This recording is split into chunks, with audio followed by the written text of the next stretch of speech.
right, good evening.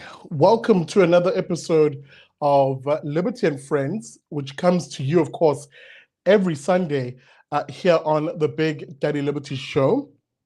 We're just having a bit of a glitchy evening this evening, but as the numbers pick up, moderators, just let me know if the quality is pashash and that you can see the stream properly. In fact, as I do that, let me quickly do this, and that should be a little better.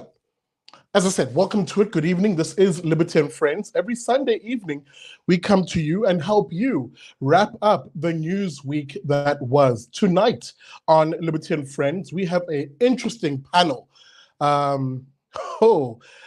Some of the usual faces, and of course, a new face who will join us in about 25 minutes or so as he comes online. He'll help us unpack a special investigative feature that he wrote with some of his journalist colleagues as he delves into the issue, of course, of that toxic nexus between, let's call it, police officers who don't want to do their jobs, who inadvertently and also directly help those very hardened and almost syndicate-like criminals who get away with nonsense in this country.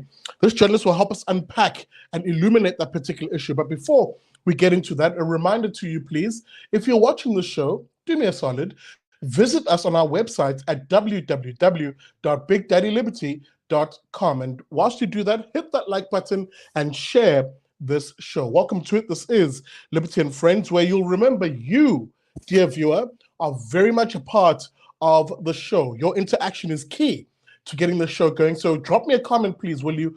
Whether you're watching this on Facebook, YouTube, or on Twitter. As I said, welcome to it. This is Liberty and Friends. Speaking about the Friends, how about we bring on that Friends panel for this evening? I'm talking, of course, about some familiar faces and some we haven't seen in a while. Here's a familiar face with you. He's one part of that three-legged porky pot that we call the Manpatria show, which is always bubbling away, a delicious show coming to you every Monday at 7 p.m. I'm talking, of course, about Koketso Resane. Baba, good evening. Yeah, good evening, Sikle. Good evening to everyone. And of course, yeah, back at it on Manpatria, so catch us again tomorrow. Break is over, but as usual, we're here and elsewhere. Absolutely. And you'll, of course, find these gentlemen on their websites. That's at manpatria.com. I'm sure Upra La Solis in the comments will put that up. And, of course, we'll definitely put it up at the end of the show. Another Friends panelist, a chap, that is, who, I'll say this, we haven't seen him on here for a while. And maybe the last time we saw him was a very interesting debate he had with Jonathan Katzenellenbogen. And that went down a cinch with you guys in the comment section. He's an independent journalist, of course, and someone who I follow his columns and his thought process, a fellow liberty-minded individual like me. I'm talking, of course, about Ivo Vegter. There he is. Ivo, good evening. Good evening to you, Sikle. Very good to see you again. Brother, good to have you on. And of course, last but not least, for now at least, before we bring on our final guest in about 20 minutes or so, here's a chap who, you know, I always prime my guests very nicely at the beginning when I introduce them. This chap is my go-to for all things gun self-defense and really reforming the self-defense landscape in the country tonight. Wearing his hat, perhaps from Dear SA, as he has quite a few, another hat being paratus.info. Make sure you find that on your websites or social media web surfing, is Gideon Joubert, of course. Gideon, good evening. Good evening, Sishle and Koketso and Ivo. It's good to see you gentlemen again, as well as everyone in the comments. It's always a privilege and a fun time to be here, Sishle. Thank you for the invite. Absolutely. Dude, good to have everybody on. And welcome to it. This is Liberty and Friends. Guys, as always, this is a 90-minute show. It's the one long format show I have, completely interactive with the viewers, of course, where we round up the news week that was, with analysis, opinion that people don't find anywhere else, but except, well, here on the Big Daddy Liberty Show. Let me begin here this evening. This week has been a bumper roller coaster week in terms of developing news, things that maybe started a while ago and have developed quite, let's call it interestingly, in the week. I'll begin in KZN, of course. This one I think we'll gloss over a bit, but I did want us to begin here in a sense, because it speaks to the broader sense of where our politics is heading in the country, which is coalition politics. Coalitions often at times from a province or a city or a metro, which before was dominated by one party or another. For example, the ANC in this particular instance. In KZN, we saw quite a big shakeup where after a one Sihle Zikalala, who is the former chairperson of the ANC, lost his position to Usboniso Duma. We then saw Usboniso Duma's administration instantly begin to reshuffle the provincial administration and install a one Nomusa Dube Ngube into the hot seat as premier. And of course, Duma himself, the newly elected, chairperson of the ANC in KwaZulu-Natal, becoming the economic development MEC in that part of the world. And here's the surprise, guys, here's the surprise. Sihle Zikalala, the former chairperson who lost to both of these individuals, was brought into this cabinet as a MEC for COGTA, cooperative governance. Koketso, a bit of a rare move, that one, when you look at the ANC generally, you know, bringing in a losing faction. What should we read into this, if anything? Yeah, I think we're now well into the window dressing phase, so they can't be seen to intentionally be ousting certain people. Then there's also, of course, that fabric of fascist of factions inside of the ruling party. So yeah, it's really window dressing. I think they're really trying their best to show that regardless of elective conference results and you know, whoever gets voted into the ANC's provincial structures, of course, that they are a single party coming out as a single force in the run-up to the elections. But yeah, of course, we do know that a lot of these people don't really get along. So expect to see some blowback from much of the decisions that have been made. On Sihle Zikalala himself, however, he's quite the character, I believe, and I don't think he's very forthcoming about his intentions, and he hasn't exactly done a great job even when he was premier. Now, the problem is, normally, under normal circumstances, at the very least in business, if someone hasn't been effective, then after you replace them, you don't hand them, you don't really look for ways for them to come back into the building. But seemingly that's how the ANC operates, because again, they're trying to show face by saying that we are a united front. Certainly, I don't think the love will last. And yeah, I give it less than 6 months before you hear of some sort of squabble going on at the leadership in the province there. I would agree with that as I try and get myself back on screen. There we go. No, I'll definitely agree with that. And I think there's something a little bit more nefarious happening here. Ivo, I want to come to you. Here's a KZN ANC, which is one of the more bigger regions, of course. And as the ANC is heading to its national conference at the end of the year, someone like Cyril Ramaphosa will have KZN in the back of his mind insofar as the number of delegates, as he himself, that Cyril, is looking for re-election as the ANC premier.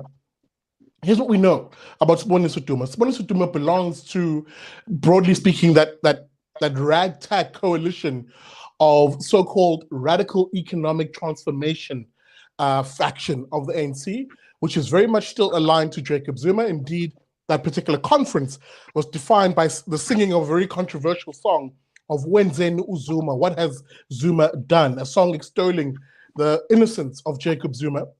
Here's what I'm trying to get at here. It's very difficult for a character like that, like Siboniso Duma, the new chairperson, to then present himself as a unifier of the party when he has a big faction behind him, expecting him to go after the mortal enemies of, say, a one Jacob Zuma or, quote, radical economic transformation. Yeah, it's a strange thing in a way. I think in a way they're trying to co-opt Zikalala, who is very much in Ramaphosa's camp. It is, of course, a big thing that KZN pretty much wholesale went to the RAT faction in their last provincial conference. They are a massive province. I think they've got I think they might be the largest province for the ANC in terms of the number of votes at the elective conference. They're very significant. So there's definitely a war scheduled for later on this year. Now, why would they co-opt Zikalala if he is in Ramaphosa's camp and none of the new coterie in KwaZulu-Natal, is on the same side as him? I have a sort of pet theory that he probably has dirt on them. Zikalala, as Koketso said, he hasn't been particularly good. He has been accused of covering up a lot of corruption and underhandedness in the province. It was reported a few days ago that there were 85 incomplete forensic audits in the KwaZulu-Natal government, and some of them date back to 2014. Right, and Zikalala said, capacity constraints, complexity of investigations, lack of cooperation from client departments, which I don't buy at all, non-availability of documents, difficulty tracing witnesses, delays with processing for outsourcing were some of the reasons for all these delays. I mean, that just sounds like stonewalling to me. So if he has been covering up a whole lot of wrongdoing in the province, then he very well may have to be brought on side in order for him not to spill the beans now. That's a theory. I don't know how true this is, but it certainly would explain why they're trying to co-opt him. And here's what gets interesting for me as I come to you, Gideon, and I'll open this particular segment up to everybody just for final comment on this section. If you look at how this played out, here you have Sihle Zikalala, former chairperson, right? He loses spectacularly to the current chairperson, who's a part of, as I said, that radical economic transformation, pro-Zuma, blah, blah, blah. Here's where it gets interesting. After the politics of it all, they then decide to reshuffle the cabinet, the provincial cabinet, where one of the women or candidates who was going to stand against the current chairperson, Unomusa Joubert, they give her the seat of premier, and the actual chairperson, the guy who won the seat of top job in the ANC in the province, he gets the position of economic development MEC, basically the purse, or at the very least, pardon me, the department that decides where the purse is dispersed, right? Because the actual purse is treasury, right? And this is what I said in my analysis this week on Vuganazo. I said, well, it makes sense. If you look at how the ANC generally operates, it has always built its brand off of establishing a wide, nebulous, and interconnected network of crooked cadres who are bought via patronage, tenders, and influence peddling. It makes sense, therefore, that the new chairperson elected by the radical economic transformation would want their guy to either A, be the premier of the province, or at least B, the guy who disperses the purse. Where am I wrong here? Because I had some people say, oh, that's not the case. He's just trying to shore up support in the province. But we've seen this in other parts of the ANC, Gideon. The ANC governs by effectively buying its influence. I think people far overcomplicate the ANC's internal politics and procedures way too much. It's not as Byzantine as it is just plain feudal. You have your king at the top and your robber barons beneath him, and they're all kind of fighting over their individual cabbage patches. But ultimately, the name of the game is the extraction of patronage and the transfer of money from ordinary people like us to their own pockets and connected individuals. And I mean, a great example of this, and it might tie into what comes later in the show, is Becky Cele's connection with the Gitaba family, who are basically the most violent and most entrenched and biggest taxi mafia in KZN. And you read horror stories of how these guys, I mean, one of the two brothers owns like 80 security companies, of which a large section of those aren't even zero registered. But all of these security companies own Section 20 guns that they get in a matter of days, not months or years, as it would take a legitimate company to have, because they've bought so many high-ranking officials, both within Syria and the province, as well as in the SAPS, with all the relevant political connection. And these security companies are used to prosecute essential taxi wars and other conflicts in the province. And there's no accountability for it because the political protection is there because it's so lucrative. It is greatly beneficial to have this broken, corrupt system. And this is just one example of a broken, corrupt system that has been deliberately broken and made dysfunctional in order to extract value out of in some way or another. And this is the ANC in a nutshell. It's this not a governing party. It is, and I hate using the cliche gangster state, but it is it's a collection of robber barons, and they're running out of time. And you can see it in the desperation of the moves now as well. And I think Ivo is 100% spot on. There's going to be blood before December, and probably in the real sense, not the metaphorical. And I think that's why it gets very scary for most of us here in KZN, because we can see the writing on the wall, and it's very much drenched in blood. Insofar as, and I want to take a step back in my analysis, and anybody's welcome to chip in. The playbook is very clear from here on forth. With the ANC facing a spectacular loss here in KZN, again, this assessment based on the results of the local government elections, where the ANC provincially, if you tally all the votes that were cast in the local government election, couldn't even muster 50%, and indeed is heading towards a drubbing in 2024. This ANC in KwaZulu-Natal knows that it faces loss in 2024. It knows this very, very well. Therefore, things become very desperate insofar as someone like Usiboniso Duma, the new chairperson, has actually a lot of responsibility he has to shoulder. On the one hand, stemming the loss of votes. Number two, shoring up the various factions so that they don't head into an election as a broken, divided entity. And thirdly, keeping the patronage network flowing, which is the very thing that buys support at various levels. Let me be precise and specific. At the lower echelon, so to speak, the branch level, you buy that support by, say, in a society of such high unemployment, doling out extended public works program jobs, so to speak, to members primarily, which entices the rest of the community to go, well, if you're not a part of the ANC, then you likely don't get access to these jobs, so maybe become a part of the ANC. At a mid to high level, it's the tenders. Simple as that. It's the tenders and the access to them. Here's an ANC, guys, and I want to throw it to you guys. Here's an ANC that recognizes time is nearly up. Maybe either A, loot as much as we can so that we enter opposition as fat cats, or B, try and stay in power but extend the patronage network if the cash is there. I'm going to open it up to anybody as a final gasp on this issue. Maybe I'll jump in here quickly, but yeah, you're absolutely right. Look, I mean, there's two ways to illegally win a poker game, or let me say the poker game of politics, right? You can either outright do nefarious deals in the back, in the shadows, and hopefully you don't get caught. Alternatively, you stack the deck.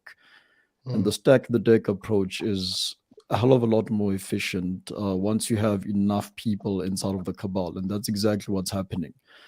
For every large project that's out there with ridiculous numbers in the budget at the very least, once you follow the money, you start actually seeing how it circles within the very same people who are always, and I mean always, linked to the ruling party somehow. It's just business of the day, really. Whether it's at provincial level, municipal level, or even at a national level, this is really the modus operandi. So we're sitting at a crossroads here, like you rightly mentioned, where the time is starting to run out and people are starting to do things in a hurry. And in so doing, they're probably going to leave a few breadcrumbs and ultimately get caught. They're starting to get sloppy in their rush to do a lot of things in the run-up to this 2024 election, of course. It's good for us, but at the end of the day, money that is often stolen, most of it is really never recovered. And we're not even into the realm of whether we see prosecutions or not. Any other thoughts, guys, before we move on? I think you're right there. And I think one of the important things for the RET faction of the ANC is exactly what is important to Ramaphosa, which is party unity. That has been Ramaphosa's guiding mission ever since he became president. It was sustaining or maintaining party unity, because they know if the party splits, Right? If there's no unity, then they will lose in 2024. They will lose access to all the juicy tenders. They will lose access to the patronage network. This is a calamity for the ANC, and that is why unity has been prioritized over fighting corruption, over service delivery, over getting our crime intelligence to work. And we'll chat about that a bit later.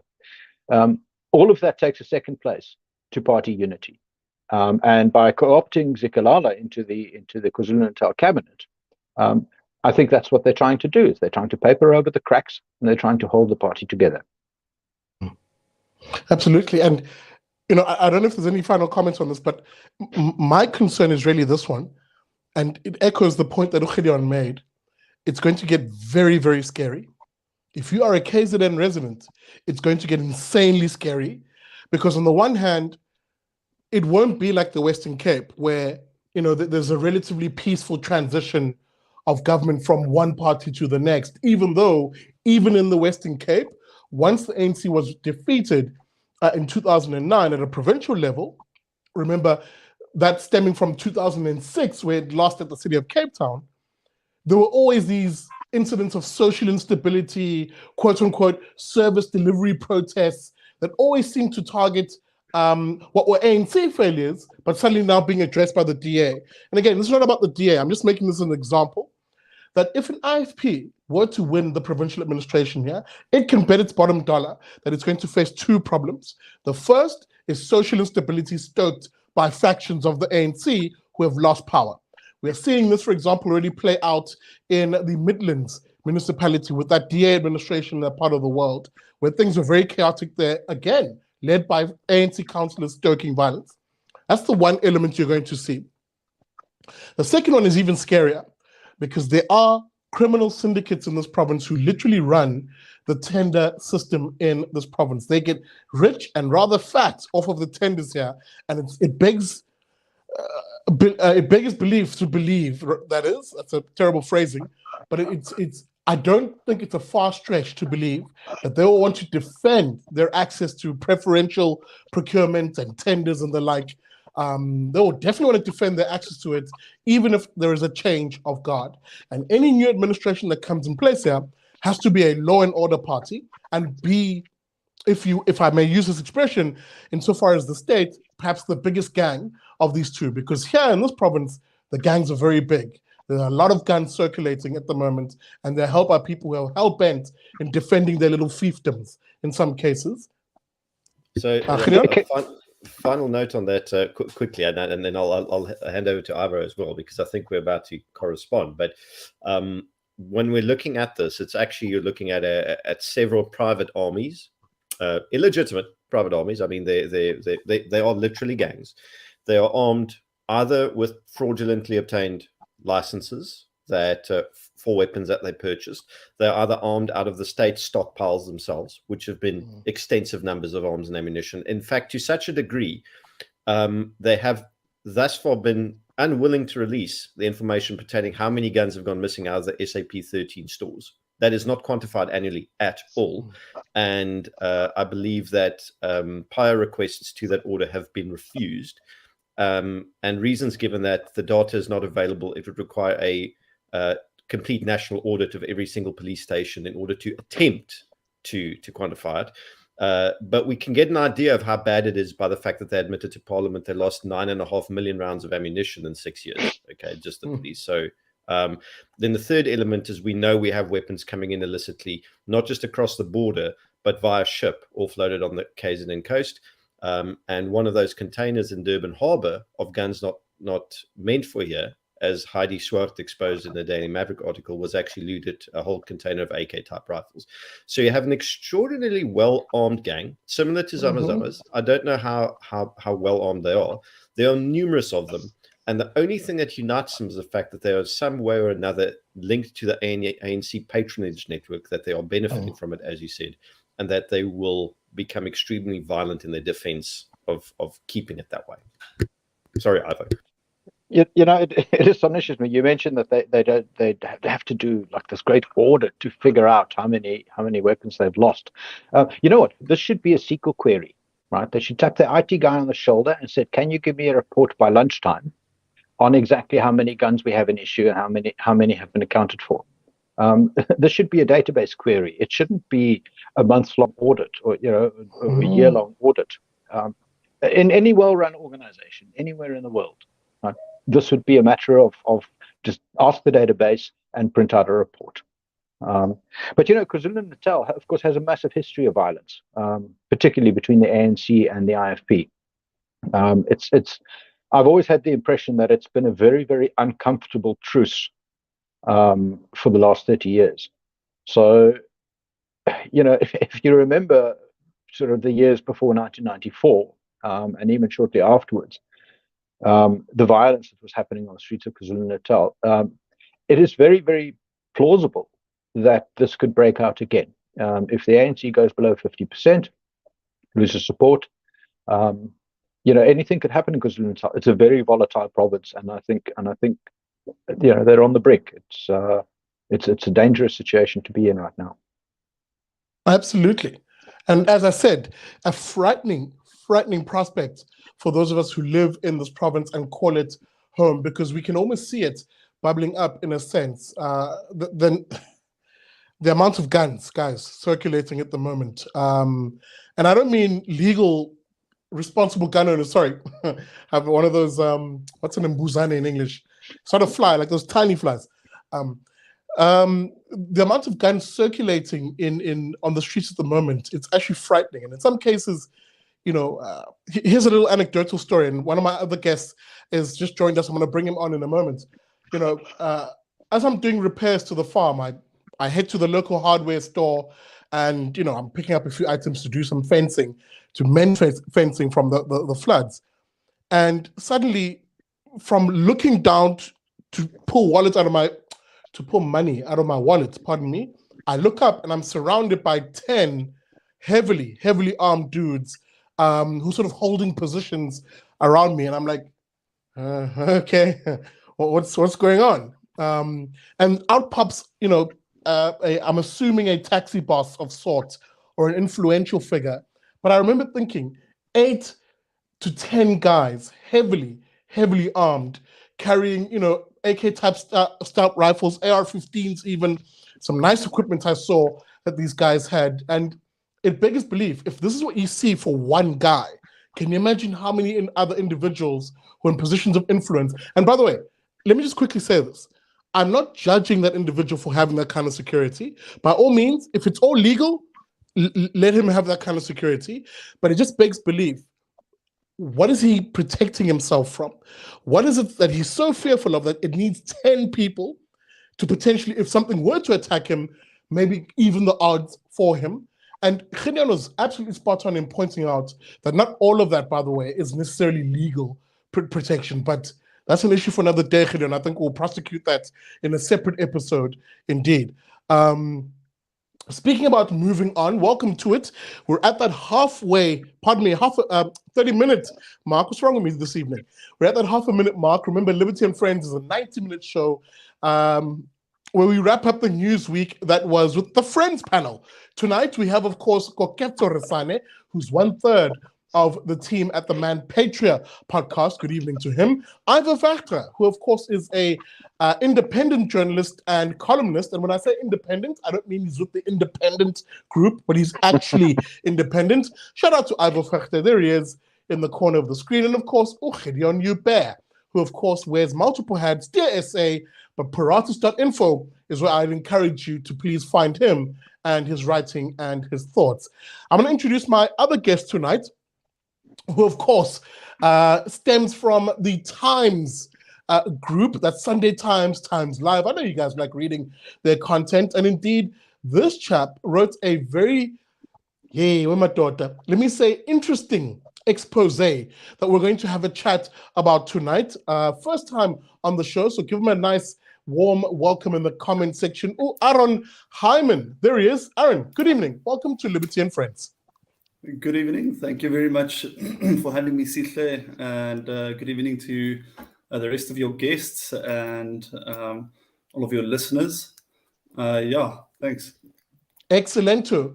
That, of course, is Aron Hyman, who's a journalist at the Times Group. Sorry, I don't know what the actual proper name is. I'll call it the Times Group for now. And of course, if you want to find him, we'll have his details on the screen. That is the social media. Guys, we're not giving up people's numbers, yeah? We'll have his social media details on the screen here in a moment. Welcome to it, Aron. Thank you very Aron, much. we're just about to move into, another issue that I want us to just chat about before we get to the expose you guys did, which I think is absolutely fantastic. But before we get into that, something interesting happened this week, dear panel.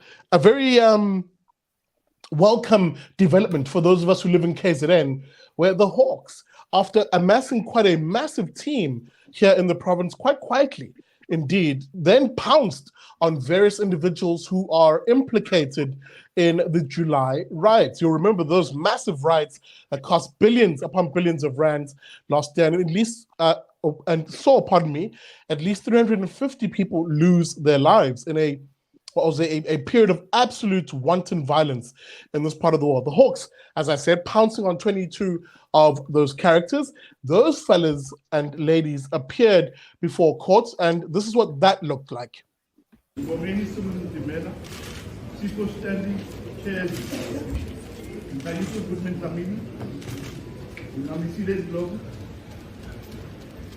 Serviço Tulane Piane. Danere Beng. Malibongwe Mulamudi Kubeka. Malbongwe. Sisada Yonkero Sichona. Serviço Adwell Kukuru. Topile Bell Seka. Domizonke Zanede Sadela. There we are. Wait. There's Domzonke, yeah? She must call. Wait, she must call. 14. Well, a very interesting development that, and I found it rather amusing as a little anecdote that suddenly COVID-19 became super serious again, warranting people wear masks when they understood that they're about to appear in the dark and their faces would actually finally be illuminated to the rest of us in KZN who suffered allegedly at the hands of what they instigated in those riots. Amazing how masks suddenly became useful to them once again. But that little snide remark aside, a very serious charge that they're facing here, Ivo. I mean, these are people who basically, if the allegations are proved, have blood on their hands insofar as those riots weren't about just the loss of property. People lost their lives. Yeah, no, absolutely. And I fully agree that the instigators should be brought to book and should face very serious consequences. Even just the damage to property was in the billions. But 300 and what was it, 57 or so people who died. This is we absolutely cannot tolerate behavior like that if we want to be a civilized country, which I hope it remains an aspiration for South Africa. What surprised me, though, is that it took so long. The police has been at this for over a year now. It was a year ago that Brett Heron, I think, from the Good Party, presented the police with 26 names, out of people who had been part of WhatsApp groups and so on, had been implicated, and nothing was done. What they did do is they did have they received about 8,000 specific complaints about those riots, specific incidents. They arrested 5,000 people. 3,000 of them, almost 3,000 of them, they failed to bring to court. The cases were thrown out because they couldn't prove that there was any case to answer. Ultimately, 50 of them were convicted. Now, that's over the course of a year, right? That's what they achieved: 50 convictions out of 8,000 incidents, and 5,000 people arrested. These are not the instigators, of course. We're talking about the instigators now, but these were just people on the ground who participated in all of these riots and all of this damage and murder and so on. So it's taken them ages. I saw a headline that, this was this great high-tech operation where they had to track people and they had to deal with Facebook and WhatsApp and all of these YouTube, all these messaging services to get people's identity. But this is nonsense. I mean, we had WhatsApp transcripts with their phone numbers right there. Everyone's recovered. It really isn't rocket science. So this stuff doesn't take a year. This takes a month maybe to get all the documents right. I think they've been very, very slack. And frankly, I would be surprised if they make it stick against the people that they've arrested now, these instigators. And indeed, that last comment you make, Ivo, is actually critically important. Koketso, let me throw it to you for a moment.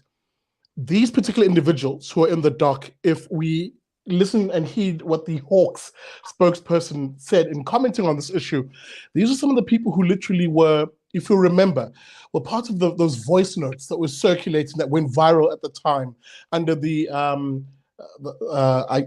support Zuma hashtag, and they're like, sorry, I just forgot what the other ones were particularly. But these were said to be those individuals who were passing these voice notes around, and beyond that, actually organizing where to foment violence in the province. So if the Hawk is anything to be believed in insofar as their account as to who these people are and the evidence they have against them, then it's a start. But there's a question we're seeing in the comments here, Koketso, and it's one which is rung on social media the whole week.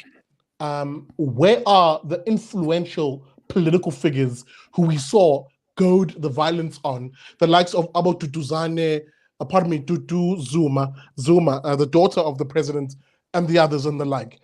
Are we seeing soft targets there, maybe? Yeah, I think we're definitely seeing soft targets, those who aren't as well resourced, I would say, to effectively defend themselves. Remember, again, innocent until proven guilty, I guess. But yeah, I believe they are soft targets. But maybe let's step back a little bit here. Look, with losses on property damage going north of 50 billion rand, one would really make the assumption that heads would roll at the NPA or the Hawks. And we haven't seen that. Like Ivo correctly mentioned, it's taken just north of a year to see mass arrests from what seemed to be a litany of evidence, responding, of course, or tied to an even bigger cachet of reported incidents, and it's taken over a year. So one would really expect heads to roll, and we've seen none of that happen, actually.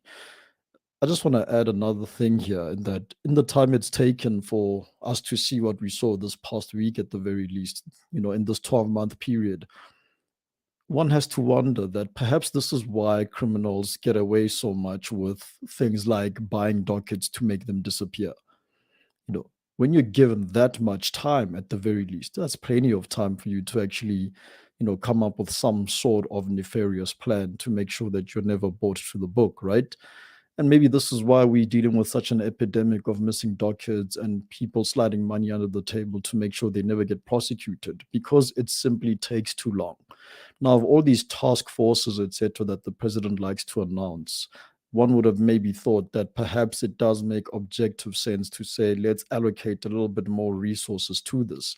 I know he mentioned this at the time after, of course, doing a grand parade of the scene where the crimes were effectively done.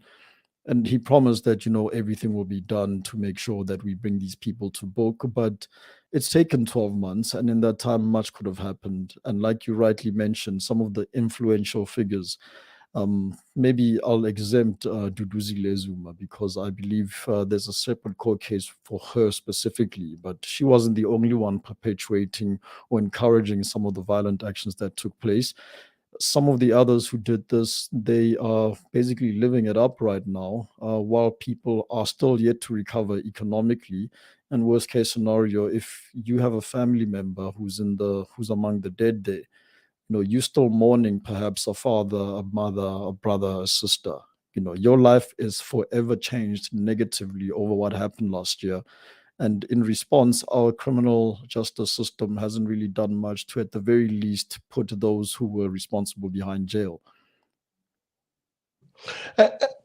Gideon, even as I hear this is my central concern too.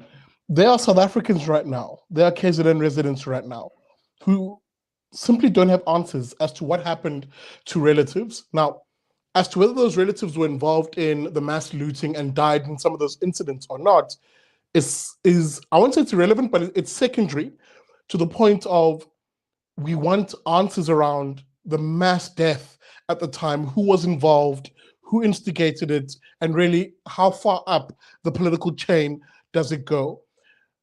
Because it seemed like two things happened after the riots. Number one, this mad rush to politicize it and to racialize it. Oh, it was those Indians who were told in Phoenix who killed people. And then when the numbers came out as to, for instance, how many people died in Phoenix, I think the number being around 30, other people started asking questions, well, hang on, 350 bodies are piling up in the mortuaries. How else, or how did these other people, rather, excuse me, die? I mean, there are these questions around this particular incident, and surely beyond these arrests, how many of the people are we going to see convictions of?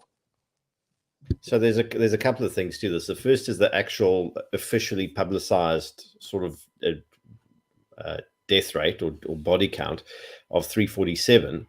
I've spoken to a very reliable sort of independent source that is quite convinced that the real number of deaths in the riots are about 10 times as much as officially published. So looking well over 3,000 deaths. But if you also anecdotally speak to several of the I've spoken to a couple of police officers at different stations across Durban, and they between the handful of them, they were aware of about 300 deaths just on their shifts that they looked at. And a lot of people died in the midst of looting, where they were in warehouses and things collapsed on them, or they were inside busy with looting and people outside just set fire to the building without checking if anyone was inside. And there were an incredible amount of people run over, traffic related deaths. So these are the sorts of things that aren't even quantified. I don't think I've seen a single comprehensive report that really detailed how did people die, why did they die, a breakdown of the arrests. Apparently, I got a number of 3,400. I think Ivo's number of 5,000 arrests is far more accurate than that. What we also have here is a complete failure of crime intelligence, linking individuals to instigating and propagating public violence is not difficult. It's not rocket science. This is something that could have been done within days, if not weeks. In fact, we are aware that the State Security Agency was concerned about the outbreak of a big riot in KZN by December 2020 already, and that there were near daily briefings of the security cluster and of the various ministries in the run-up to this July riot even manifesting. So it's not as if there wasn't a degree of awareness of the danger of it.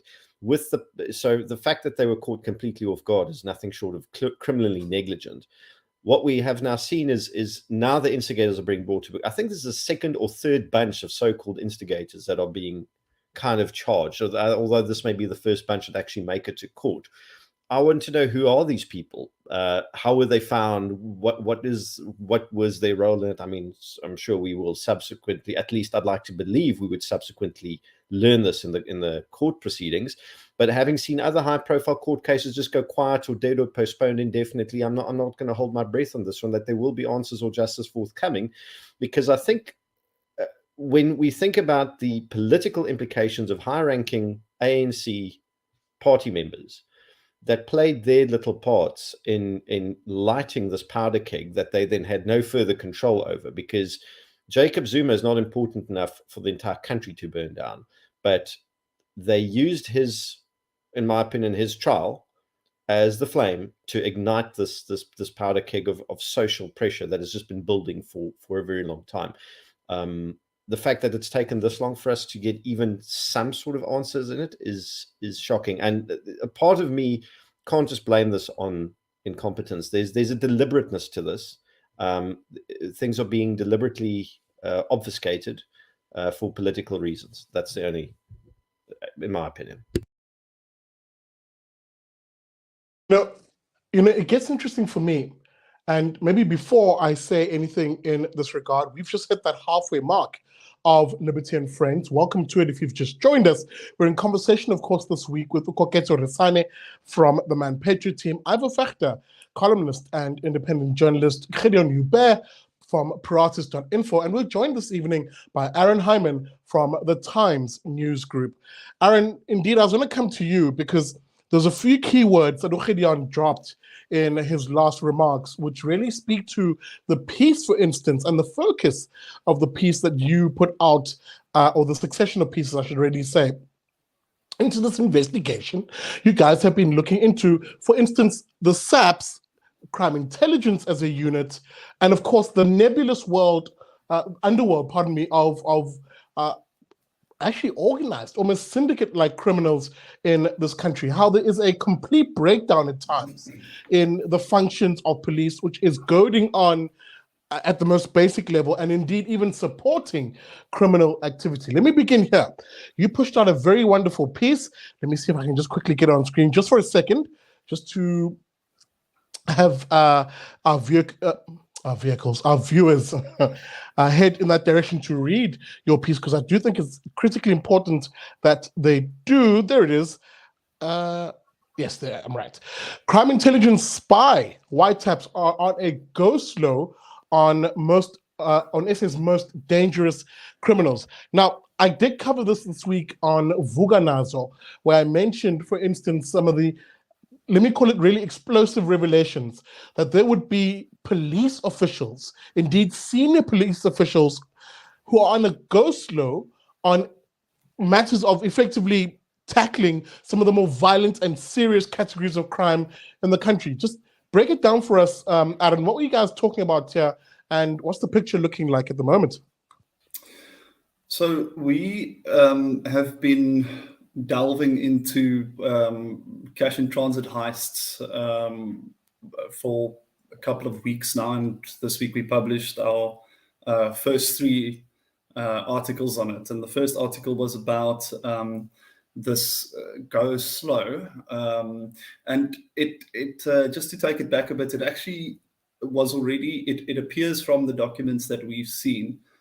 Well, let me just tell you what these wiretaps actually are. I don't know if you've seen the hit series The Wire, but it's essentially that. It's you've got the cops get a judgment or a ruling, and there's only one or two judges in the country that their specific task is signing off on what we call Act 70 applications. And these are applications to listen in on your telephone conversations. So they'll subpoena Cell C, Vodacom, MTN, or whoever, and then they can listen in on your telephone calls. The other way in which they can do it, it touches on, and maybe I'll just come to the points that you made about the KZN riots later. But you also have grabbers. As far as I know, our grabbers are made in Israel, and they are supposed to intercept within a certain radius. I think they use what they call a man-in-the-middle attack or diversion, where all of your signals in an area reroutes through the grabber, and you can then choose who to listen into. And that can extend to, as far as I understand, it can extend to WhatsApp calls and WhatsApp messages, perhaps not WhatsApp calls, but WhatsApp messages as well, because it's essentially your phone being hijacked by this grabber. You don't necessarily know it, but it makes a clone of your phone, and then they can see your activity and what you're doing. So that's a grabber, but Act 70s are normally done through the cell phone companies and telecommunications companies.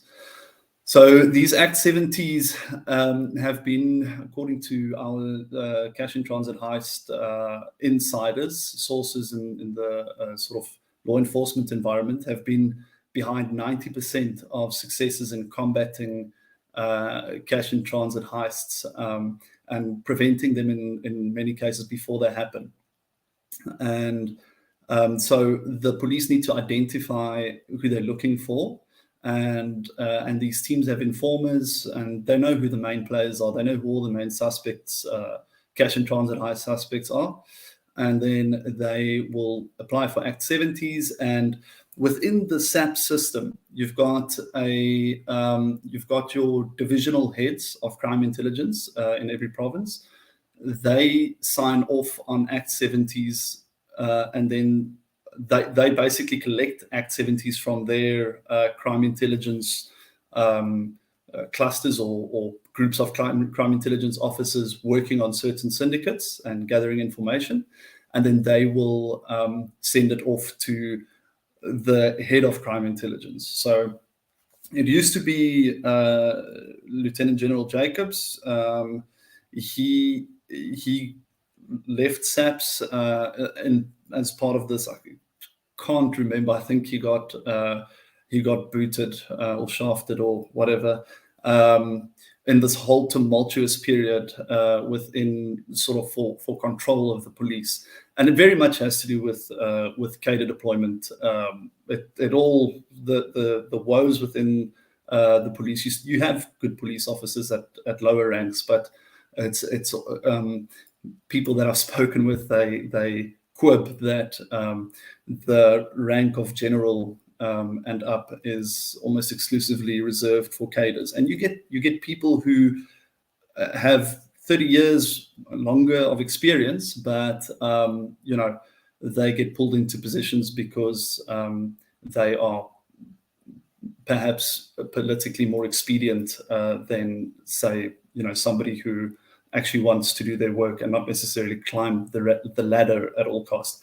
So, and then what happened is, in this case, the person who we're talking about was Lieutenant General Liziwe Nchinga, who was the acting crime intelligence head up until recently. I think she was appointed by Sithole, who was our former national commissioner, also fired. And she resigned. I think she resigned last month. It appears that after the national commissioner left, after Sithole left, she stopped signing these Act 70s, stopped signing off on them. That's what our sources say. And we tried getting clarification from her. She did not want to answer those questions. She said she signed some, and we asked how many, and she said she can't remember. But she's retired now. So, but yeah, I think one of our sources said there were as many as 200 applications gathering dust from April until now. And as I say, these applications are critical to preventing cash and transit heists, and also to and that means preventing injury, preventing fatal shootings and stuff like that. And then, but the problem goes back a little bit before that. We saw documentation going back to as far as February last year, where it appeared that there was already a problem of they said a shortness of staff, a staff shortage at the divisional crime intelligence head levels, where they were struggling to sign off on Act 70 applications. So they've been struggling for some time now, and our sources said they've had to resort to unorthodox means. They wouldn't explain what that means, but unorthodox means of trying to prevent cash and transit heists and listening into these guys. Let me come in here, Aron, because your piece was absolutely crystal clear in terms of, firstly, explaining what the process is that detectives and crime intelligence officials have to follow in order to tap into phone calls. And of course, equally for a network provider, Vodacom, I listen to YouTube, Vodacom, Mnet, watch me now say Mnet, Vodacom, MTN, and South Sea and the like. It isn't just a willy-nilly process. It's, of course, as you said, meant to run a chain of command and, of course, even involve a court order that is a judicially approved application, which gives a cop or a crime intelligence official access to these phone calls for 90 days. So it's not even carte blanche in that sense. So there are laws around it and checks and balances that are meant to oversee it. However, and this is where it comes back to your key point here, and we'll unpack it in a moment with everybody else. Effectively, one character, allegedly, one Lieutenant Mchenga, disgruntled allegedly over Koketso, the former commissioner, and how he was treated, this individual decided to go on a go slow, and it affected an entire chain, an entire network of devoted police officials who are trying to go after some of the most hardened criminals from doing their jobs. Am I characterizing this accurately insofar as what's alleged? We don't know what her reasons were, and I think, just to give her the benefit of the doubt, it sounded like it could have also been, it sounded like this might have been something that was discussed in upper management, that they don't know what the process is to follow because Sithole is gone, and who is the national commissioner now. So to give her the benefit of the doubt, there could have been a very chaotic situation in SAP's upper management. But yeah, the fact remains that those activities weren't signed off on, and the most violent and dangerous criminals in South Africa had free rein to do what they wanted to do. And therein lies the second part of where I wanted us to go. Before I open it up to the rest of the panel, let's talk about that, because there's always that notion that sorry, I thought of the expression in Zulu, but it's a small act here can become a massive tornado somewhere else, so to speak. So a small incident like a delay in the signing off on these applications to tap into hardened criminals to, on the one hand, preempt the violence and to catch them before they commit it, or if it has been committed, to quickly apprehend them. But that small act of hindering detectives and crime intelligence from doing that saw some of the most scariest, murderous individuals escape freely, and embark on a raid of terror. Yeah. Talk to me about one individual who even saw allegedly 24 people killed, including 2 Hawks officials. Yeah, let me go to the second story, which is slightly more concerning because it still baffles me how it happened, and we still trying to get to the bottom of it. Some of my sources who I've been speaking to they're not quite sure. But so we just before I go there, in the first part of our story, when we're talking about Act 70s, these Act 70s also have in the past revealed connections or discussions between cash and transit heist robbers and, allegedly, we've been told, judges, magistrates, prosecutors, and police officers. So when you're losing the wire, you're losing those conversations as well. Although not too much is said over an open line, there's still, you can hear when contact is being made and maybe a bribe is being offered and something like that. So to get to the second part of our sort of series, I don't know if your guests and your listeners remember last month. Let me just take it back a bit. Over the past, since probably 2017, there have been massacre after massacre after massacre in the Western Cape. Every weekend, there's another mass shooting. And when I was still a cub reporter, I was going to the aftermath of these shootings. There was one I think famously there was the standoff recently between Becky Taylor and Ian Cameron. Yeah, and Ian Cameron, because Becky Taylor was down here consoling the victims of was it Koketso, about a mass shooting that had happened there.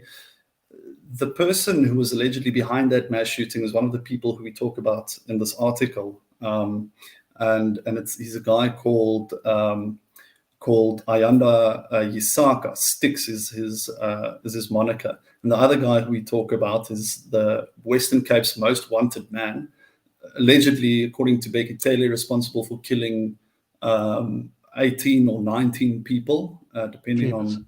And that's what he's actually been charged with. So that's what the police and the NPA feel confident about taking to court.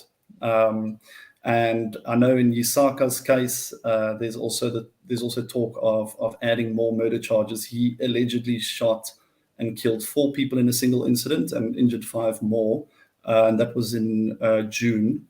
That was in June this year. So these massacres have been happening, and we've been hearing about township extortion and all of that sort of stuff. And what we found is that most of the guys, the big characters involved in township extortion, and there was another guy that I wrote about a while back, but most of these guys are also involved in cash and transit heists. And what we saw here is that, at least in the Western Cape, these guys who were involved in cash and transit heists, allegedly, well, what we actually found out after they were arrested is that they were out on bail for cash and transit heists.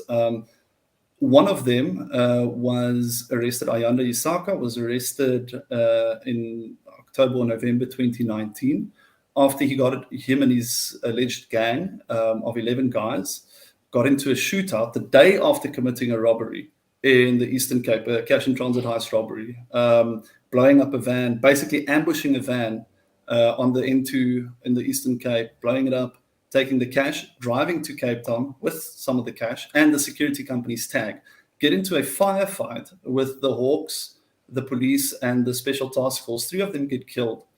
And then the case is heard in Paarl, and then the case gets taken to the Eastern Cape where the cash and transit heist happened. At first, they denied bail, and then somehow these guys, this case goes to a higher court, and they get granted bail. In fact, I think the case was withdrawn eventually against Ayanda Isaka, despite him being in a taxi with 11 guys, all of them armed and getting into a gunfight with the police. And then, so he's off on that case. The case has been provisionally withdrawn against him and a few of the other accused. By the way, one of the guys who was in that cash and transit heist allegedly with him and who was charged at the time with him is wanted on this, allegedly wanted on this Guguletu mass shooting that happened in June as well, also out on bail. And then what we found was that the Western Cape's most wanted crook, allegedly. That is Bara. He goes by the nickname of Bara, Yanga Nyalacha. He allegedly committed a cash in transit heist in Libode in the Eastern Cape, blew up a van with the 2 security guards inside, allegedly, and then was denied bail. And after 11 months, his lawyer brought an application and said, actually, my client's been in jail for too long now. We've got new facts. The new facts are dubious from what I could see. The new facts were that he was in jail for too long and that it prejudices him that the investigation is taking long. The average waiting trial time is 1.5 years for these cases in any case. So that was the new facts, and they brought an application accompanied by an affidavit by a police officer who we spoke to and quoted in the story, who said that they no longer, after they fought for bail to be opposed, and the police officer gave an affidavit saying, actually, we have no problem with this individual being released on bail. On the CAS system, our sources graciously downloaded the CAS system for us, and well, let me just say we saw information on the CAS system, and we could see that the officer, the reason given for this person being after the bail, so they make a note after bail was given, and they say the prosecutor, or a new application was brought, and the prosecutor in the case did not alert the investigating officer that a new application had been brought on new facts and the person was released. So this, and we asked the NPA. The NPA said the prosecutor couldn't refuse the new bail application because the defense brought an application with attached with an affidavit from a police officer saying we have no problem. So, you know, as far as he was concerned, okay, well, these guys can go. Their bail condition was that they need to check into the nearest police station. And Bara simply went to Kailicha and ruled with absolute horror and terror over the past 2 years until he was now caught. They put out 100,000 Rand reward for his arrest earlier this year. So they had him firmly in their grasp, and now, now there's at least 18 Aron, people dead later. Yeah, I'm just going to jump in here because, you know, I think you trying to explain this also speaks to just how convoluted and intricate this matter is. And so I'm going to take a moment just to unpack each element and allow everybody to have a chat on this.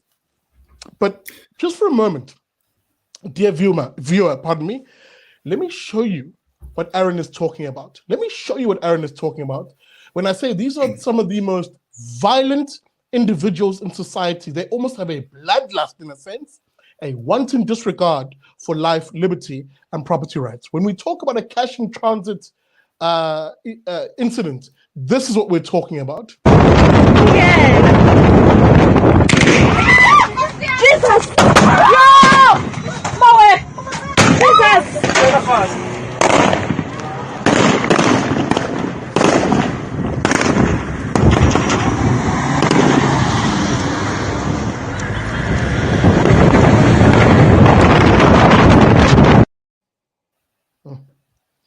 Now you can imagine, you can hear explosions, rifle fire, not just handguns, but rifle fire, chaotic scenes, people running around, and often assailants with an almost military precision undertaking the blowing up, of these cash vans with a disregard for the lives inside them, of course, in order to extract the cash and flee the scene. At times not even fleeing, just casually driving off in most cases. Gideon, let me come to you because we've had this conversation. These people are exploiting loopholes in the system. They're exploiting weaknesses in SAPs, and indeed don't give a flying fudge about people's lives when they're in the commissioning of these sort of crimes.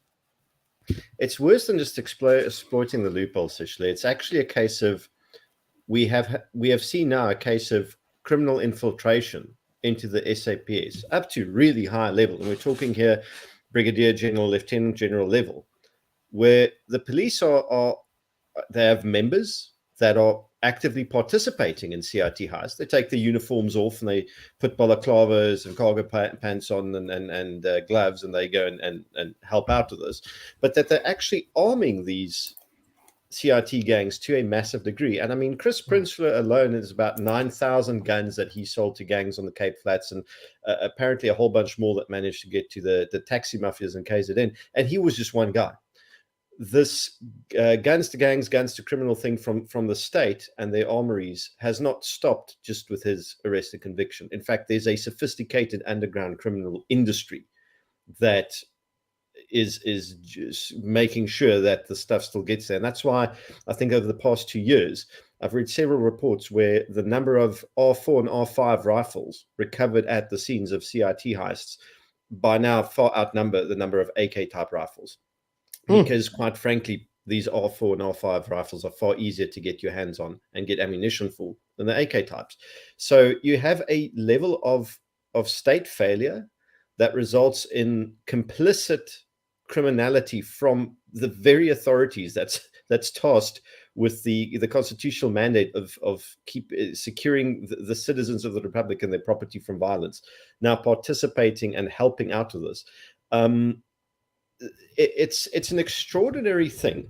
And when you listen to the story, the things that Aron have now brought to light pertaining how these individuals behind some of the worst violence in the Cape are, I don't even know what the correct adjective to use is. My brain is still like processing the brazenness of it. That is not incompetence. That's not just failure. That is deliberate, in the sense of we've got political cover. We've got the authorities protecting violent people so that they can carry on murdering because someone is directly benefiting from it. This is the hazard of the gangster state. And I don't want to talk negative all the time. There are very basic, simple solutions to this.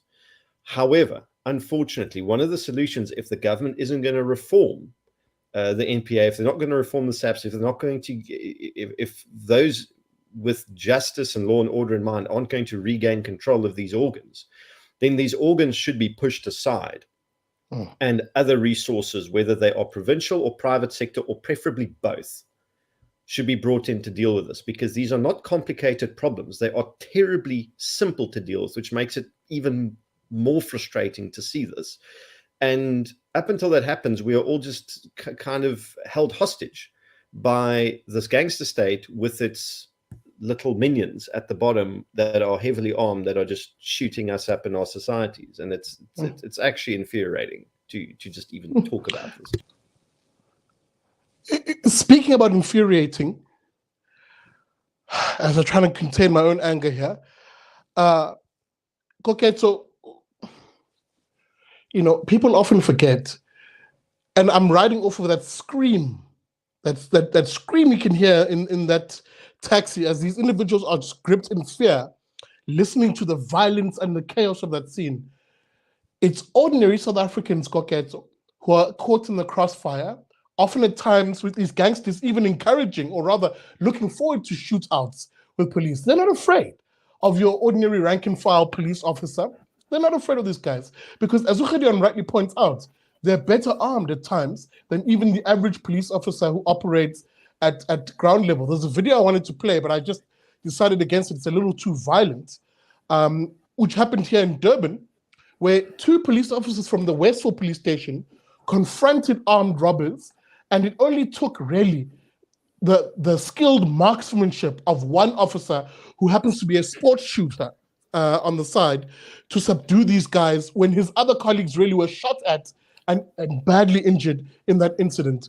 It's ordinary citizens, Koketso, who are doing the dying here. Yeah, it is. And really, kudos to the law enforcement officers who are willing to actually effectively do what their job description says they should be doing. I mentioned, I can't remember where now, but it was definitely sometime last week that, as a normal guy, I'm just a citizen like everyone else. You really start feeling despondent when you hear stories such as this. And the question to be asked then is, do the men and women in our uniform actually care? In the SAPS uniform, do they actually care about the communities they have, promised to protect, sworn an oath to protect in many instances as well? Do they actually care? When these things happen, right, it takes brave men and women to actually stand up and offer some level of protection, of course. But what about the rest? We open newspapers and see stories of even police stations being held to siege by gangsters and criminal elements. The people who suffer here is you and me, who are just regular citizens. But what makes it worse is that we are effectively funding elements which should be providing some form of protection, and the protection just never comes. We effectively on our own. And because criminal elements really don't have a regard for life, right? We are then subjected to tabled legislation and discussions, at least in the ruling party, about how the populace must be, they must be, what's the word now? The guns must be taken away from the general populace under the guise of self-defense or any other valid reasoning. How are we supposed to feel about that? Criminal elements don't care about life. They don't have a regard for life. They do their crime very brazenly, broad daylight, of course, in the full knowledge that they can get away with it, because even if they are apprehended somehow, like we mentioned earlier, they have many ways to get out of jail for free. So we are subject to reading about how the police station is put under siege. You then hear murmurs of rumors about how you can't even arm yourself. And then to make things worse, the very policemen and women who are supposed to be at the very least, doing something about it, if not preventative, but come after the fact and actually lock these guys away. even they've been infiltrated, it seems like, and even they can't really do much. So it does make one feel very despondent. And yeah, like Gideon says, the solutions are there and they're very simple, but is there even a will to even pick the low-hanging fruits, if there are any? And I'm sure there are some. Now, Aron, I'm going to come to you back to you in a moment, but Ivo, I want to read from a passage from Aron's story, piece on this. And by the way, guys, I really encourage you, go to Times Live and read these pieces by Aron and his colleagues, because really, it's fantastic investigative journalism, which really in this country, you guys often hear me go after the corporate media quite a lot, but and often at times well-deserved. But we still have quality investigative journalism in this country, and this piece is exactly one of those. Kudos to Aron and the team, really. I want to read an excerpt for you, Ivo, because there's a scary thing here for those of us who are on the liberty spectrum of things, where often we talk about the importance of the rule of law and enforcing law and order as a function of a quality, stable, prosperous, liberal democracy. And here we see a failure of this on the one hand, and Aron already gave hints, clues, as to why that failure is, where officers of the law and judicial officers are implicated in colluding with the very criminals. Listen to this one criminal's, let's call it CV, curriculum vitae, a crime. And you'll see how perhaps it's a failure of judiciary, really, also, in stemming some of the worst of this. Just give me a moment. Let me load it on the screen here. Just bear with me, fellas, please. This thing does take just a second or two. And as I'm doing that, welcome to it. This is Liberty and Friends. Hit that like button, please. My likes are nowhere near where they should be, as we are cooking with grease on this issue and looking at the matter of how we're failed by the judiciary at times in keeping hardened criminals behind bars. I think it should be on screen now. Let's quickly check. Yes, it is. Pardon me for it being on Word. I wanted to manipulate it with adding a bit of color. Here it says, Yisaga. This is one of the suspects that Aron was speaking about. His criminal career allegedly began in 2001 when he was first arrested for murder in Koketso, that charge later being withdrawn, before the cash in transit heist in 2019, where he was arrested with 12 other, he was arrested on 12 other occasions and convicted in a possession of stolen goods case registered in Philippi East Police Station in 2012. His other arrests were for charges including, listen to this, murder, theft, house robbery, drug possession, attempted murder, possession of an unlicensed firearm, and a possession of a stolen vehicle. Aside from these murder charges, Uyisaga faces possession of illegal firearms charge registered at Kraaifontein Police Station, quite a severe, as I said, for which he appeared in the Blue Downs Magistrates Court last week. Now, after Times Live tried to contact his lawyer, he declined to answer any questions. End of quote. Ivo, quite a CV here of a criminal who clearly doesn't care about life, liberty, and property, and perhaps, and this is just opinion, some judicial officers who equally don't care. Look, I don't know why we're surprised by all of this. The crime intelligence has been dysfunctional in this country for at least 10 years. It was probably dysfunctional under Mbeki, but it was certainly captured in the Zuma era. Crime intelligence, the NPA, the top levels of the SAPS. There have been articles and reports and committees of inquiry over the years. The Mufamadi Committee of Inquiry comes to mind in 2018, I think that was formed into the State Security Agency. It came out with recommendations. Those recommendations have not been implemented. There's this wide-scale deployment of political appointees, wide-scale nepotism, right? So we have a police force and a crime intelligence force that simply lacks the requisite skills and capacity to do anything. And it's not because of lack of money. I mean, they've got the money. They spent 100 million on a few of these grabbers and some tech toys, 100 million. That is a lot of machinery that 100 million would buy, or a lot of kickbacks. No, they have the money. It's just that they don't have the skills. They don't have the leadership. All of the top leadership is politically appointed rather than based on experience or skill, as I think Gideon mentioned earlier, which means they're completely dysfunctional. They just don't work. And the criminals know this. If your chances of actually ending up in jail, for any significant amount of time is very, very slim. So, you're going to take your chances. It also makes it much easier to corrupt a police force like that. Right? If things aren't functioning properly and dockets go missing and the administrative systems don't work and you don't know who's got how many guns within your own police force, it becomes very easy to corrupt individual members in that police force, and it becomes very hard to detect them. So, of course, your crime syndicates are going to co-opt people. I mean, they've been doing that for hundreds of years. You pay the copper on the beat something to look the other way. We've got exactly the same thing happening on a very large scale in South Africa. So there are probably a few really good people and dedicated police officers and so on, and good detectives that try to work under very difficult circumstances. But the leadership is completely dysfunctional. And if you just look at the recommendations from the Mufamani Committee, they wanted a comprehensive review of the architecture of the South African security community, that the mandates of the intelligence departments, including crime intelligence, be refined, the clearer and more focused definitions of mandates be developed. National intelligence training and education capacity needs to be reviewed. All of this, and none of this has been done.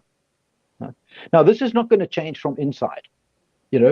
You can't just appoint a new commissioner and say, oh, let's fix all of this, because there's so much resistance internally. This needs to happen from the outside.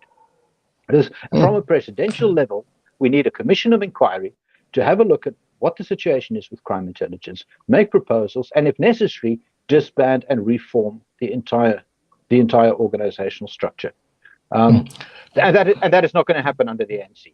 I'm sorry, that is not going to happen under the ANC. So, we're back to cadre deployment. We're back to waiting for the ANC to lose power. There's 2 points, 3 actually, but 2 I want to quickly chew on that Aron, I think, can give us insight into. Aron, Ivo mentions the issue of the grabbers.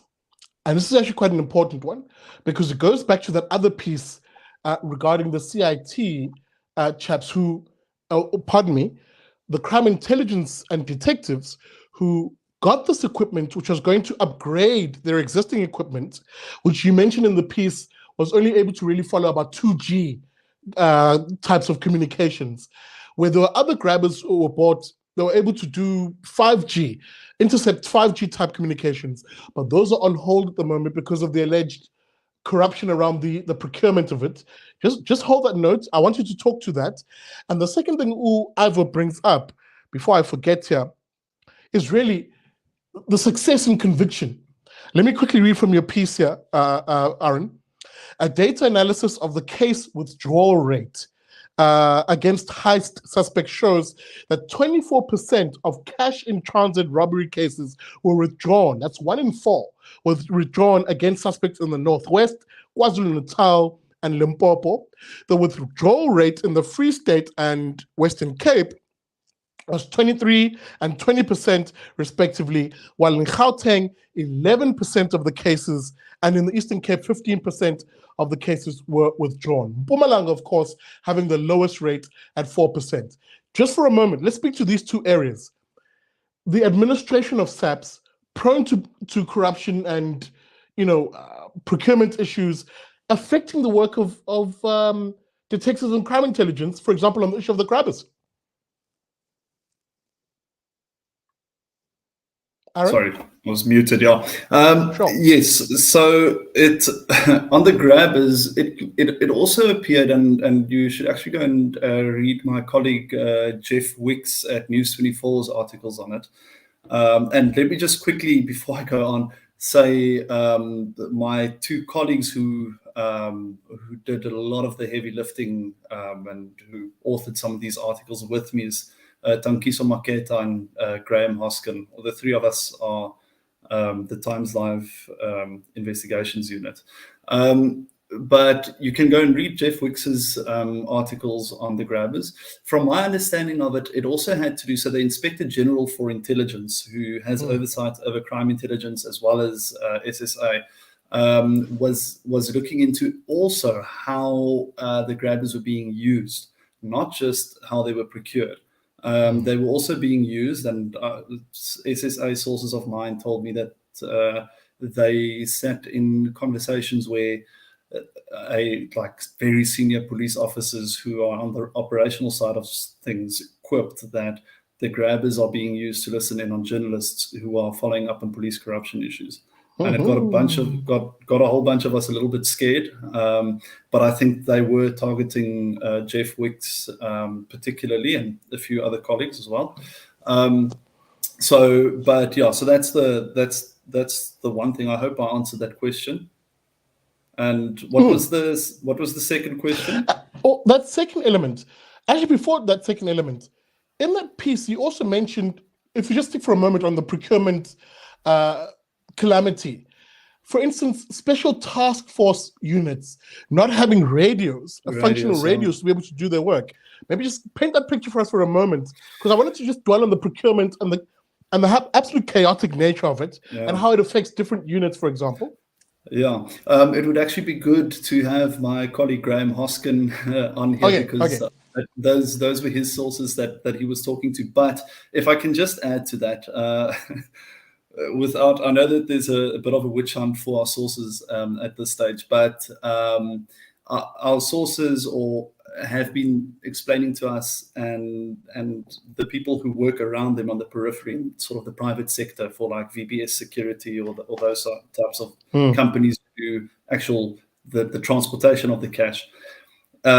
You've got 1,380, I think, suspects who were arrested since 2017. And when we're talking about withdrawal rates, when we're talking about stuff like that, you are looking at units that are woefully understaffed, woefully under-equipped. Most of these units spend, and the problem is if a detective doesn't go to a bail application, the suspect gets bail.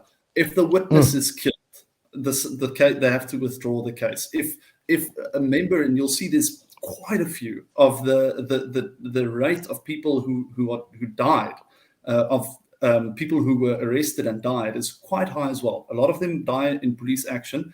I think in some cases it's as high as the withdrawal rate. So like 24% of the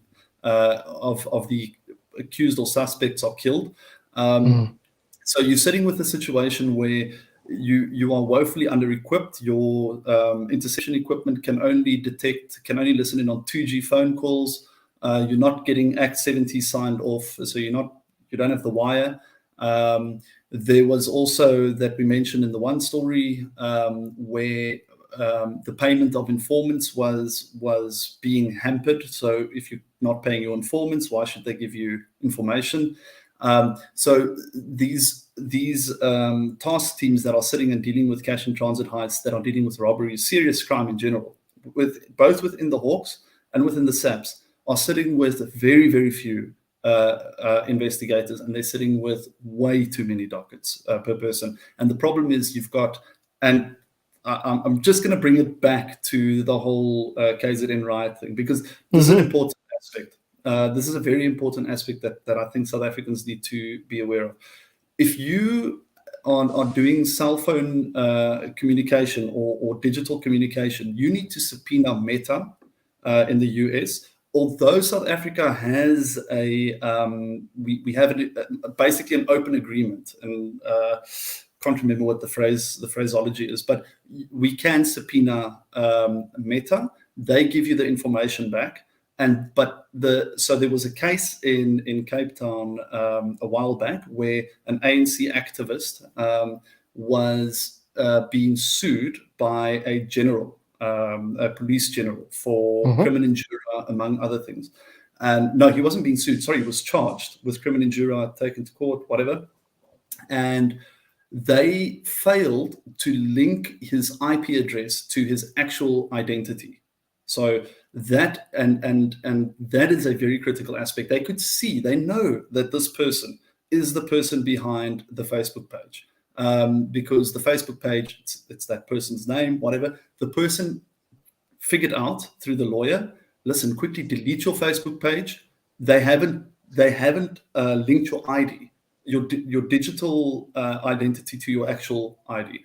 That's what why I think, among various reasons, why the investigations into the KZN riots took so long. And I see one of the listeners was asking about fake SIM cards and things like that. Those are aspects that actually complicate these things. You need subpoenas on various SIM cards. Then when you're subpoenaing one, you figure out that this WhatsApp number was talking with another WhatsApp number that was the actual instigator, and blah, blah, blah. So it goes. So those investigations do take a little bit longer, because digital forensics is, you have to link the digital identity to the actual identity, and it can be thrown out on a technicality, and you don't want that, especially with the July Riots sort of thing. So and just lastly, Sihle, from my side, Sure. you know, when we were looking at, I mean, your viewers saw that cash in transit heist, and I'm pretty sure everybody's seen many of these cash in transit heists playing out. In our story, we talk about Darlene Grobler, a Hawks investigator, Darlene Grobler, and then Wynand, what was his name? Also a Hawks investigator, Wynand Herbst. So they, in 2020, ran into a heist, cash in transit heist happening in Mahikeng, and they'd intercepted this gang. And I'm getting goosebumps just talking about it, because it's truthfully very, very sad what happened there. They went in there, you know, they did their best to protect South Africa and their citizens and do their jobs. Ran in there. These guys are armed to the hilt. I think they killed 3 of them. They killed 3 of the criminals.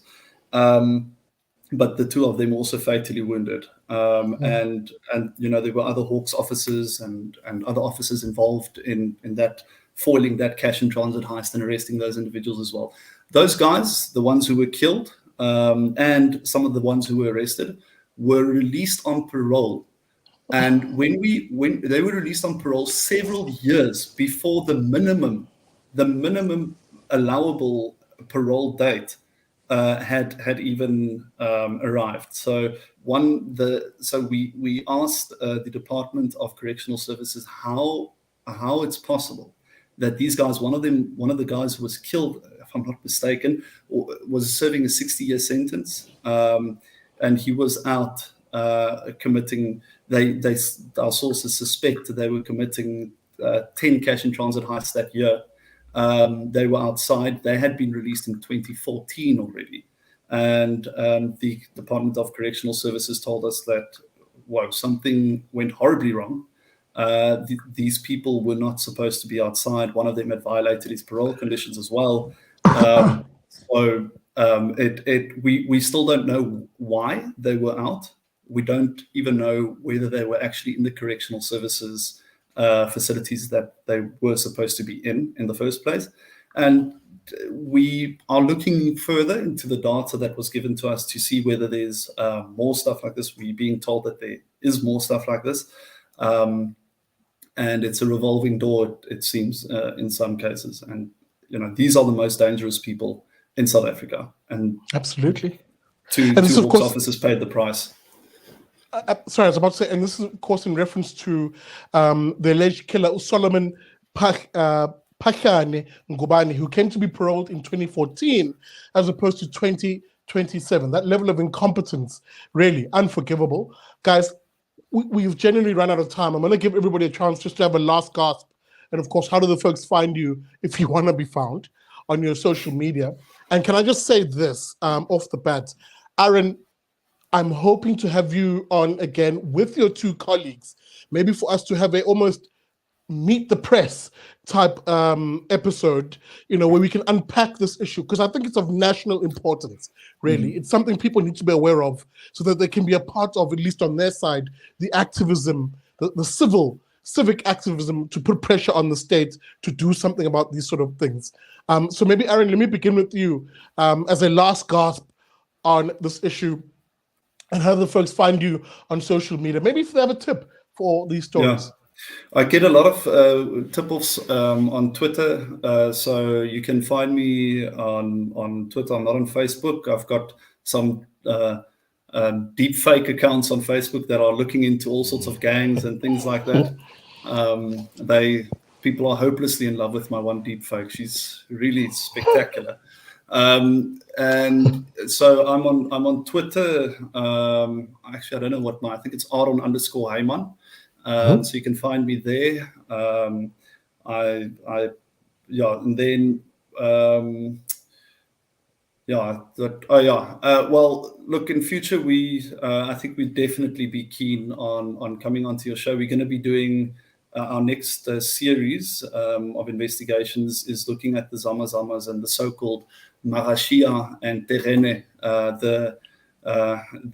These sound like gibberish to you and your viewers, I'm sure, but it's going to be fascinating. It's about how the Basotho groups actually, it's a whole new gang structure, and how these Basotho groups came to South Africa, why, and what their organizations look like. So we're very much looking forward to that, and I'll certainly invite my colleagues. Absolutely. That is, of course, Aron Hyman, who's a journalist at Times Live, who, again, kudos to him and his colleagues for their investigative work. Let me just go around the room. Gideon, last gasp, please. And, of course, how do the folks find you on social media? So I think everyone pretty much said everything that needed to be said about this fascinating topic this evening. But positive note, it's bad, but it's not out of control and uncontrollably bad. We can take this back, this issue, but it does require, again, the same refrain that I say every time I'm on the show. We need to stop being uninvolved in our own governance. Apathetic citizens are a greater threat to democracy than tyrannical governments, and the fact that this is a crucial, vital issue of safety and security, and the state's organs failing, and not only failing, being actively co-opted by criminals and corrupt politicians, affects every single person in this country. And by taking action against that through the various mechanisms available to us, we can already start making a difference. But thank you to Aron for the work you're doing. I'm not going to try to find your deep fakes, but Ivo, solid points from you and Koketso and Seshe. Always a pleasure to be here, and people can find me at paratus.info and just link from there to my various quite sometimes combative social media accounts, but it's fine. It's all fun. Absolutely. Shout out to Gideon. Ivo, how do the folks find you on social media? And of course, your last gasp. Yeah, I'm actually not quite as positive as Gideon is. I think that, especially when we're talking about crime intelligence, they're in dire need of reform. And frankly, there isn't any real understanding on how we get from where we are, with all these political appointees and nepotism and so on, and corruption, to where we need to be, which is an effectively functioning crime intelligence and prosecuting authority. I think it will take a change in government to really clear that out and try and rebuild something that functions well. You can find me on Ivo Vegter at Ivo Vegter on Twitter. I generally hang out only on Twitter. I'm not on Facebook. I do have some deep fakes on Facebook, although you probably wouldn't be falling in love with them. It's a good idea though, Aron. Maybe I should start one. And you'll find me on the Daily Friend, of course. Write a column twice a week, actually, every Tuesday and every Friday. So if you hit to dailyfriend.co.za, I'm there more often than not. Absolutely. Shout out to you, brother Ivo. And of course, Koketso, last but not least, Putwami, your last gasp. How do the folks find you on social media too? Cool. So yeah, thanks again, Aron. It's quite heartwarming finding out that there are people putting in some good work and really shining a light on some of the more darker shadows. And perhaps again, Sitle, I think there is another conversation to be had around, how when we speak of brain drain, Right. This also, I think, that brain drain is feeding into the lack of human capital to do much of the work that is necessary to really put criminals to the book. So yeah, I think there's another parallel conversation there, but I'll leave it at that. How folks can find me, it's Koketso Resane, name, surname on Twitter mostly. And of course, you can find me on the Manpatria podcast, along with my other co-hosts, that's Dumodanga and Nzuzo Gati. Yeah, check it out on the website. So we are almost umber off YouTube, really. If you really want to find some of our stuff, head over to manpatria.com, check out the podcast on there. Expect the latest episode tomorrow, which we've already recorded, and yeah, where we explain some of our rationale as well. Otherwise, thanks for having me again. Absolutely. And thank you for joining us. That's Manpatria, of course. You'll find those fellows every Monday at 7 p.m. Big thanks to them for being a part of tonight's show. As I say goodbye to all my guests here. And I thank you, dear viewer, of course, for watching. Of course, here on Liberty and Friends, you are always part of the show. Your comments flighting across the screen. And indeed, we read your comments in the back panel here. I often sit for about 15 minutes after each show and go through your comments. What do you think about tonight's conversation? You know, guys, crime and the ability of this government to fight back against that crime, which we expect them to do, is something that affects all of us, you know. I've always said this as a final thought. I want to build a South Africa which is prosperous, non-racial, free, and indeed property owning. To do that, you can only be a country like that if you have rule of law where there's the protection of life, liberty, and our property rights. And the stories that Aron has written here really paints a dire picture insofar as, and it gets me a little bit emotional, because there are police officers in this country who come from our communities, who care deeply, who want to make a difference, and who, by God, they wake up early every morning, don that protective bulletproof vest, put that service pistol on their hip, and they go out into that mean, bad world to catch these evil individuals. And it's those cops who need the damn support from us as South Africans, especially when they're facing murderous criminals that we sort of see and hear of in pieces like Abo Aron and the like. And they just deal with incompetent management, and worse yet, the most useless of political leadership under the one ass hat of a police minister, as I like to call him on the show. This is how bad management and bad politics affects crime fighting in this country. So make sure, please, you head over to Times Live and read that piece and support good journalism, investigative journalism in particular, in this country. I'll try and bring them on again, and we can do a bit of a meet the press as we unpack this issue, and especially this nice sequence, this series that they're unpacking. I think it does deserve more attention. With that being said, pardon me, thank you for watching. Hit that like button, please. Do me a favor. And I'll see you tomorrow, bright and early, for another episode of Vuganazo. Remember, Vuganazo comes to you weekdays at 7 a.m., where I give you news analysis to help you start your day. With that being said, thanks for watching, guys. Super appreciate it. And I'll see you when I see you again. And remember, as I always say at the end of every show, never trust a commie.